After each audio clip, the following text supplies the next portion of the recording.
I want you to imagine a loan originator that's listening to this podcast, and um, maybe they've hired us to help them with lead acquisition and CRM and infrastructure and coaching and consulting and all of that.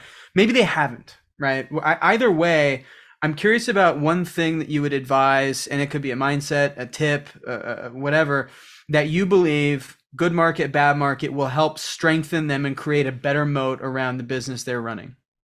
So you alluded to it earlier, randomness versus system. So one of the Hill laws of success, Hill said it as organized effort. So most people that aren't hitting their goals, for most people, it's not because they're not putting in effort. It's because they're putting in disorganized effort. Okay?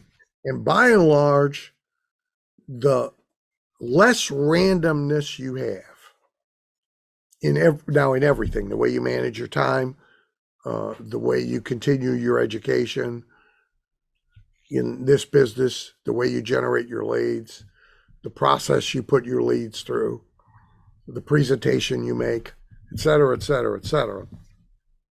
The less randomness you have, the more success you have.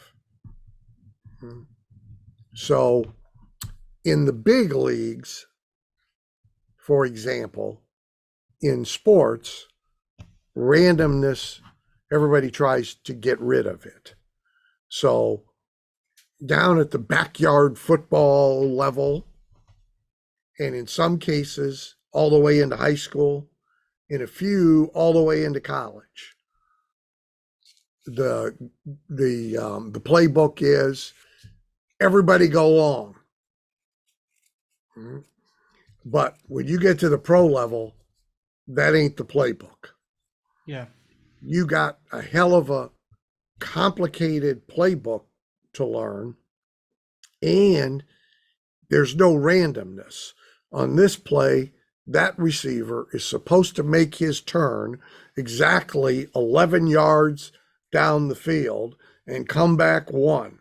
And if he goes 13 and he does that about 3 times in a row and he's playing for Belichick, he ain't playing for Belichick anymore. He's traded, okay? Because you are not going to get to the Super Bowl running random football. And it's true really in everything. I sold for 9 years. I was on the #1 seminar tour in America with really big audiences, 10,000, 15,000, 20, 25,000 people in basketball arenas. But even around that, for about 20 years, most of my speaking was on magnetic marketing, and it was done to sell a resource kit, the magnetic marketing system. Mm-hmm. So that speech was scripted, memorized, practiced, physically choreographed. You could wake me up in the middle of the night, give me 3 words anywhere in it, and I could start.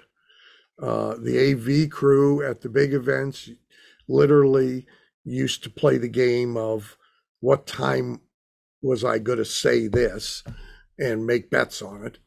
And pretty much you could set your watch by where I was going to be and say what. That's great. The best in the business. There's a guy named Ernie Kessler, who's one of the best platform salespeople I ever saw. And you could set your watch in his presentation by when he picked up his glass of water and how he held it. And that's a pro. That's a real pro. And so you apply that to everything. And to the degree that you reduce randomness and replace it with system, replace it with process, right?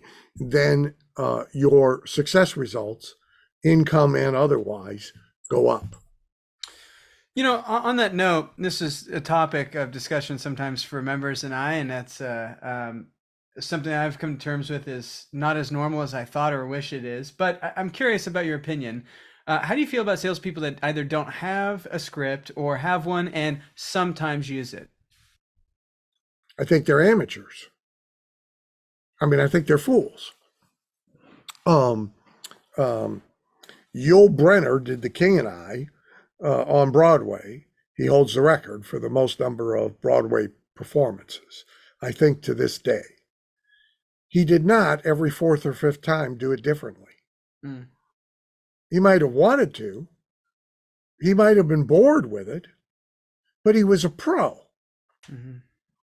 And so if you want, so you better hope, if that's what you do as a sales professional, you better hope that's not what, say, your heart surgeon professional does. And on the day you're getting a heart operation, that's his spontaneity day. And that's the day he doesn't want to stick to the script. Right. You better hope your pilot on United Airlines does not every once in a while want to just turn the navigation system off and see what the hell where we land right before we run out of gas. You better hope. Okay? And so I just think it's idiotic. And no professional comedian does it. No professional performer does it. Well, hope has been one of your favorite presidential campaigns, isn't that right? Huh? Isn't that part of the Obama campaign?